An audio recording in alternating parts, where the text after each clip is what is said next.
হাড়ের ব্যথা বা বোন পেন কিন্তু সাধারণ কোনো বিষয় নয়। আজকের ভিডিওতে আমরা একদম সহজ ভাষায় জানবো হাড়ের ব্যথা আসলে কি কি নির্দেশ করে থাকে। এর সাথে ভিডিও শেষে আমি আলোচনা করব এমন কিছু কার্যকরী হোমিওপ্যাথি ঔষধ, যে ঔষধগুলো সেবন করে আপনার এই যে সমস্যা হাড়ের ব্যথা বা যন্ত্রণা অবশ্যই করে কমে ফেলতে পারবেন। নমস্কার বন্ধুরা, আমাদের অনেকেই প্রায় একটা সমস্যা লেগে থাকে। হাত বা পায়ের হাড়ের ভেতর থেকে একটা গভীর বা কামড়ানো ব্যথা বের হয়। আমরা অনেকেই এটাকে সাধারণ পেশির ব্যথা বা জয়েন্টের ব্যথা ভেবে ভুল করে থাকি, কিন্তু মনে রাখবেন হাড়ের ব্যথা বা বোন পেন কিন্তু সাধারণ কোনো বিষয় নয়। আজকের ভিডিওতে আমরা একদম সহজ ভাষায় জানবো হাড়ের ব্যথা আসলে কি কি নির্দেশ করে থাকে এবং এর পিছনে চারটি সবথেকে প্রধান কারণ কি কি। এর সাথে ভিডিও শেষে আমি আলোচনা করব এমন কিছু কার্যকরী হোমিওপ্যাথি ঔষধ, যে ঔষধগুলো সেবন করে আপনার এই যে সমস্যা হাড়ের ব্যথা বা যন্ত্রণা অবশ্যই করে কমে ফেলতে পারবেন। তাই ভিডিওটি না টেনে অবশ্যই করে শেষ পর্যন্ত দেখতে থাকুন। হ্যাঁ বন্ধুরা, আপনারা দেখছেন গ্রামীণ হোমে চ্যানেল, আর আমি আপনাদের বন্ধু নিত্যানন্দ পাল সমস্ত কিছু বিস্তারিত আলোচনা করার চেষ্টা করব। চলুন মূল বিষয়ের দিকে ফিরে যাই। বন্ধুরা, এই হাড়ের ব্যথা বা বোন পেন আসলে কি, একটু আমাদের কি কিন্তু জেনে নেওয়া উচিত। সাধারণত মাংসপেশি বা জয়েন্টের ব্যথা নড়াচড়া করলে বা মালিশ করলে কিছুটা কমে, কিন্তু হাড়ের ব্যথার যে চরিত্র সেটা কিন্তু অন্যরকম বা আলাদা। এটি হাড়ের একদম গভীর থেকে আসে। আপনি যখন শান্ত হয়ে বসে থাকেন বা রাতে ঘুমোতে যান, তখন প্রায় এই ব্যথাগুলো অতিরিক্তভাবে বেড়ে যায়। চিকিৎসা বিজ্ঞানের ভাষায় হাড়ের ভেতরে থাকা স্নায়ু বা এর চারপাশের যে পাতলা পর্দা তখন কিন্তু কোনো কারণ ক্ষতিগ্রস্ত হয়ে ইনফ্লেমেশন বা ব্যথা তৈরি করে, আর তখনই আপনি কষ্ট পেতে থাকেন। এটি আপনার শরীরের ভেতর থেকে কোনো বড় ঘাটতি বা সমস্যার সংকেত দিতে পারে। চলুন এবারে আমরা একটু জেনে নেব যে হাড়ের ব্যথার প্রধান চারটি কারণ কি কি। প্রথম যে কারণটা সেটা হচ্ছে ক্যালসিয়াম বা ভিটামিনের অভাব। আমাদের হাড়ের প্রধান উপাদান হলো ক্যালসিয়াম, আর শরীর যাতে এই রকম ক্যালসিয়াম শোষণ করতে পারে তার জন্য প্রয়োজন কিন্তু ভিটামিন ডি। আমাদের আধুনিক লাইফস্টাইলে রোদে না যাওয়া এবং পুষ্টিকর আহারের অভাব, এই দুটি উপাদানের মারাত্মক ঘাটতি কিন্তু দেখা যায়। এর ফলে হাড় দুর্বল হয় এবং নরম হয়ে যায়, যাকে বড়দের ক্ষেত্রে অস্টিওমেলাসিয়া বলা হয়। এই রোগটির ক্ষেত্রে হাড়ের ঘনত্ব কমে যায়, আর এই হাড়ের ঘনত্ব কমে যাওয়ার ফলে সাধারণ একটা ম্যাজম্যাজে বা কামড়ানো ব্যথা অনুভব হয়। 2 নম্বর যে কারণ সেটা হচ্ছে অস্টিওপোরোসিস। এটি একটি বিশেষ বয়স্ক পুরুষ বা নারীদের ক্ষেত্রে দেখা যায়।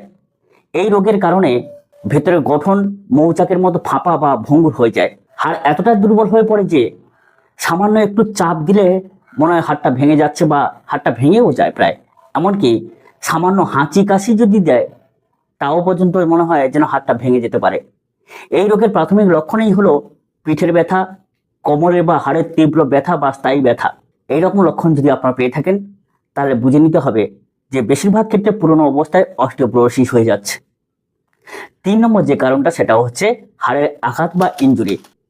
হ্যাঁ বন্ধুরা, কোনো দুর্ঘটনা, পড়ে যাওয়া, খেলাধুলার সময় হাড়ে ভীষণ প্রকৃতির চোট লাগা বা তীব্র ব্যথা, অনেক সময় এক্সরে করলেও বড় বড় ভাঙা ধরা পড়ে না, কিন্তু হাড়ের উপর সূক্ষ্ম যে ফাটল দেখা যায় যাকে আমরা স্ট্রেস ফ্র্যাকচার বলে থাকি।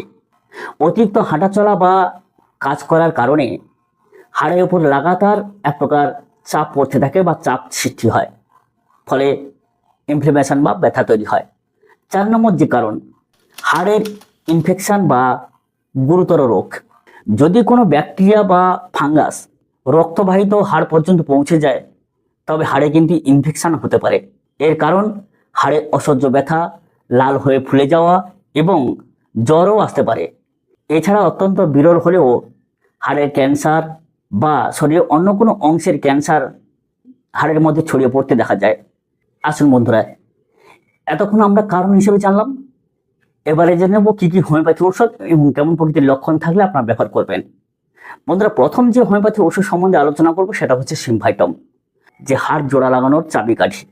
বিশেষ করে হাড়ের ব্যথা কমাতে এই ওষুধটা কিন্তু সর্বোত্তম। কখন ব্যবহার করবেন? কোনো পুরাতন বা নতুন আঘাতের ফলে হাড়ের ওপরের পর্দায় প্রদাহ থাকে বা তীব্র ব্যথা হয়, কিংবা হাড় ভেঙে যাওয়ার পর জোড়া সহজে লাগতে চায় না, তবে এটিকে প্রধান ওষুধ হিসেবে কিন্তু ব্যবহার করা হয়। এবারে আসি কিভাবে সেবন করবেন। সিমভাইটম 30 বা 200 potency দিনে 2বার করে আহারের আগে অবশ্যই করে সেবন করবেন, অর্থাৎ খালি পেটে। 2 নম্বর যে ওষুধটা সেটা হচ্ছে ক্যালকিরাফস। বন্ধুরা, এটি একটি চমৎকার বায়োকেমিক ঔষধ, হাড়ের পুষ্টি যোগায়, যার ফলে হাড় জোড়া লাগাতে সাহায্য করে, ক্যালসিয়ামের ঘাটতি পূরণ করে। কখন ব্যবহার করবেন? যদি ক্যালসিয়ামের অভাব হয়, অস্টিওপোরোসিসের কারণে যদি হাড় দুর্বল হয়ে যায় বা সহজে ভেঙে যায়, একটু সামান্য চাপ টাপ লাগলে ভেঙে যায়।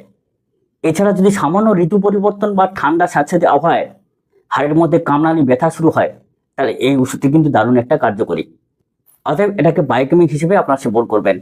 ক্যালকিরাফস 6x নচেত 12x, তবে 12x হচ্ছে বেশি ক্যালসিয়াম হিসেবে ব্যবহার করা হয়। আপনার 4টি থেকে 5টি করে ট্যাবলেট দিনে 2-3বার করে সেবন করবেন। 3 নম্বর যে ওষুধটা সেটা হচ্ছে রুটা। কখন ব্যবহার করবেন? হাড়ের ওপর যে পাতলা আবরণ থাকে, যদি কোনো চোট বা অতিরিক্ত চাপের কারণে ক্ষতিগ্রস্ত হয়, তবে রুটা কিন্তু চমৎকার কাজ করে। বিশেষ করে যে জয়েন্ট আছে, সেই জয়েন্টে যে সাইনোভিয়াল ফ্লুইড থাকে দুটো জয়েন্টকে রক্ষা করার জন্য বা দূরত্ব বজায় রাখার জন্য, বা যে আমাদের মুভমেন্ট সেটাকে সহজভাবে করার জন্য একটা পিচ্ছিল পদার্থ থাকে, যাতে হাড়ে হাড়ে সংঘর্ষ না হয় বা জয়েন্টের যে সম্মুখ অবস্থান আছে সেটা যাতে সংঘর্ষ না করে। কিন্তু সেটা যদি কোনোভাবে জোরে আঘাত বা ঝাঁকুনি জনিত সাইডের দিকে সরে যায়, হাড়ে হাড়ে সংঘর্ষ লেগে কালো শিটার মতো একটা ব্যথা তৈরি করে, তাহলে অত্যন্ত কার্যকরী। সেখানে কিন্তু অবশ্যই করে এই রুটা হোমিওপ্যাথি ঔষধটা ব্যবহার করবেন। জয়েন্টের সর্বোত্তম ঔষধ রুটা বলে আমরা জানি। 30 বা 200 পটেন্সি দিনে 2বার করে সেবন করবেন। শেষ অর্থাৎ 4 নম্বর যে ওষুধটা সেটা হচ্ছে মার্সল। বন্ধুরা, এই মার্সল হোমিওপ্যাথি ওষুধটা কখন ব্যবহার করবেন? হাড়ের ব্যথা যদি দেখেন যে বিছানার গরমে মারাত্মকভাবে বৃদ্ধি পায়, ব্যথার কারণে রাতে ঘুম ভেঙে যায়, তবে মার্সল কিন্তু প্রধান ঔষধ। মার্সলের সমস্ত রোগ লক্ষণগুলো রাত্রিকালে বৃদ্ধি পায়, আর এই হাড়ের কামড়ানি ব্যথাও রাত্রিকালেই বৃদ্ধি পায়। হাড়ের ইনফেকশনের ব্যথায় এটি একটি চমৎপ্রদ ঔষধ। এই মার্সল কিভাবে সেবন করবেন? 30 পটেন্সি আপনার দিনে 2বার আহারের 1 ঘন্টা আগে সেবন করবেন, অবশ্যই করে উপকার পাবেন। তবে হ্যাঁ বন্ধুরা, এই ওষুধগুলো সেবন করার আগে অবশ্যই করে লক্ষণ মিলিয়ে যেরকম সেবন করতে বলা হলো সেভাবে সেবন করবেন।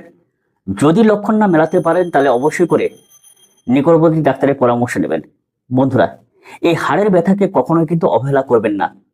যদি আপনার ব্যথা একটানা কয়েক মাস চলতে থাকে এবং সে জায়গায় ফোলা হয়, রাতে ঘুমোতে না পারেন, অবিলম্বে চিকিৎসকের পরামর্শ নিয়ে নিজেকে সুস্থ করুন।